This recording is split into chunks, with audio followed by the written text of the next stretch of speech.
শিক্ষার্থীদের সাথে মধুর ক্যান্টিনে সংঘর্ষে জড়িয়েছে। জাতীয় নাগরিক পার্টি এবং গণতান্ত্রিক ছাত্র সংসদের শীর্ষ নেতাদের সাথে বেসরকারি বিশ্ববিদ্যালয়ের শিক্ষার্থীদের সাম্প্রতিক উত্তেজনাপূর্ণ সম্পর্কের কথা দেশের সকল রাজনীতি সচেতন মানুষের অবগত।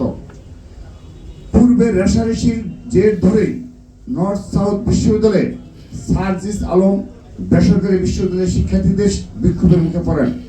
এই সময়ে সার্জিস আলমের সাথে নর্থ সাউথ বিশ্ববিদ্যালয়ের শিক্ষার্থীরা বাক বিতণ্ডায় জড়িয়ে পড়েন। সার্জিস আলমের সাথে নর্থ সাউথ বিশ্ববিদ্যালয়ের শিক্ষার্থীদের বিরুদ্ধে সূত্রপাত নাগরিক পার্টি এবং গণতান্ত্রিক ছাত্র সংসদের মধ্যকার দাবি বনাম প্রাইভেট বিশ্ববিদ্যালয় নিয়ে চলমান অভ্যন্তরীণ কুন্দল থেকে। কিন্তু দুঃখজনকভাবে সার্জিস আলম এই ঘটনাকে রাজনৈতিক রূপ দেওয়ার জন্য ছাত্রদলকে দায়ী করে ফেসবুকে পোস্ট করেন। তার দাবি সম্পূর্ণ ভিত্তিহীন ও কল্পনাপ্রসূত।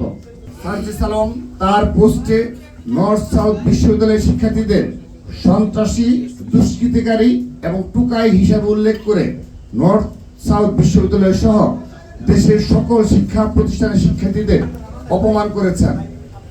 আমরা তার এই উদ্ধতপূর্ণ ও বিদ্বেষমূলক বক্তব্যের তীব্র নিন্দা জানাই।